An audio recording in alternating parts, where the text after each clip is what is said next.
ఒక ఉదాహరణ అండి కారణం. ఎస్ సురేష్ గారు, మీరు వైఎస్ఆర్సీపీ కార్యకర్తలాగా కాకుండా ఒక భారతీయ పౌరుడిలాగా నాకు ఒక ఆన్సర్ చెప్పండి. ఓబులాపురం శ్రీశైలం గారు ఒక చిన్న విషయం ఇందాక కూడా మీరు పొరపడ్డారు. నేనేమి మహాత్మా గాంధీ గారితో జగన్మోహన్ రెడ్డి గారు టైం చాలా important. I don't want to go back అండి. నేను అడుగుతున్నాను. నో సార్, మీరు గతానికి వెళ్తా అంటున్నట్టు అదే అంత టైం లేదండి సార్. నాకు టైం ఇంపార్టెంట్. నేను అడిగిన దాన్ని చెప్పండి. No, I don't allow you to talk అండి ప్లీజ్. No cross talk. నేను ఒక ప్రశ్న అడిగిన దానికి జవాబు చెప్పండి. నేను ఒక ప్రశ్న అడిగిన దానికి జవాబు చెప్పండి. సార్ మీరు ఒప్పుకోకుంటే సురేష్ గారు, ఇది క్రాస్ టాక్ చేయడానికి నేను రాజకీయ నాయకుడిని కాదండి సార్. నేను క్రాస్ టాక్ చేయదలుచుకోలేదు. మీరు ఒక రెస్పాన్సిబుల్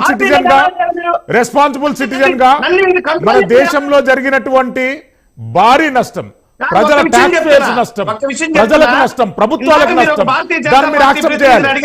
ఎస్ వినండి, భారతీయ జనతా పార్టీ ప్రతినిధిని మీరు అడిగారు 15 సంవత్సరాలుగా ట్రయల్ ఎందుకు రావట్లేదు అని.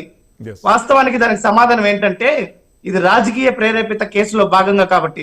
ఇంతకుముందు తెలుగుదేశం పార్టీ ప్రతినిధి చెప్తున్నాడు జగన్మోహన్ రెడ్డి దగ్గరుండి చేయించాడు అని. జగన్మోహన్ రెడ్డి గారు దగ్గరుండి చేయించుంటే 15 సంవత్సరాలుగా అనేక పార్టీలు మారాయి, అనేక ప్రభుత్వాలు మారాయి. శ్రీలక్ష్మి గారు ఏ రోజున వచ్చి జగన్మోహన్ రెడ్డి గారు నా దగ్గర చేయించారని చెప్పారా? మీరు ఒక సెకండ్ ఆగాలి. భారతదేశంలో రాజ్యాంగ ప్రేరేపిత కేసులే ఉంటాయి కానీ రాష్ట్ర రాజకీయాల ప్రేరేపిత కేసులు అనేటువంటి లేవనుకుందాం. శ్రీలక్ష్మి గారు ఇప్పటి వరకు జగన్మోహన్ రెడ్డి గారు నా దగ్గర ప్రేరేపించి ఈ తప్పు చేయించారని ఎక్కడన్నా చెప్పారా? 2006 సంవత్సరం నుండి ఆమె భారీ పరిశ్రమల శాఖ కార్యదర్శి ఉన్నప్పటి నుండి ఇప్పటి వరకు ఆమెతోని ఎన్ని అక్రమ పైల పైన సంతకాలు పెట్టించారో జగన్మోహన్ రెడ్డి ఆవిడేమన్నా చెప్పారా? ఓకే అండి, అంటే నేను ఒక మాట చెప్తా సార్. శ్రీశైలం గారు మీరు వినడానికి ఓపిక తెచ్చుకోండి. ఫస్ట్ నేను ఒక మాట చెప్తున్నా. చెప్పండి. చంద్రబాబు నాయుడు గారు మొన్న స్కిల్ స్కామ్ కేసులో 326 కోట్ల రూపాయల అవినీతి కేసులో జైలుకి వెళ్ళారు. అది ఇంటర్నేషనల్ కామెడీ కేసు అండి. International comedy case. I don't have that much of time to divert అండి. I don't have that much of time. నేను సబ్జెక్ట్ క్వశ్చన్ అడుగుతున్నా, చెప్పండి sir. I don't have that much of time అండి. అది ఒక comedy case అండి. కాదు, మీ ప్రభుత్వం ఓడిపోవడానికి సగం కారణం ఆ కేసేనండి. అది కూడా మీరు గుర్తుంచుకోవాలి.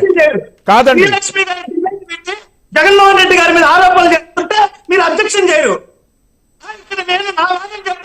మీరు మాట్లాడితేనే గొంతు ఉంటారు. ఈ స్థితి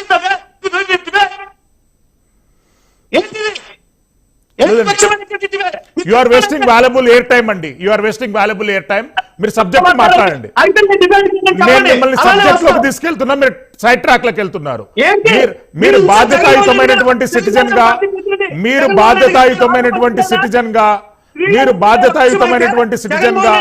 వాళ్ళు ఆరోపణ చేస్తున్నారు. శ్రీలక్ష్మి గారు అంశమైతే వాళ్ళు జగన్మోహన్ రెడ్డి గారి మీద ఆరోపణ చేస్తున్నారు. మీరు ఖండించాలి కదా, మీరు అడగాలి కదా. నేను ప్రశ్న ఏం అడుగుతున్నా, మీరు జవాబు ఏం చెప్తున్నారు? మీరే సైడ్ ట్రాక్ చేస్తున్నారు. డిబేట్ అంతా సైడ్ ట్రాక్ మీరు చేస్తున్నారు. నో అండి, this is not the way to participate in the debate అండి.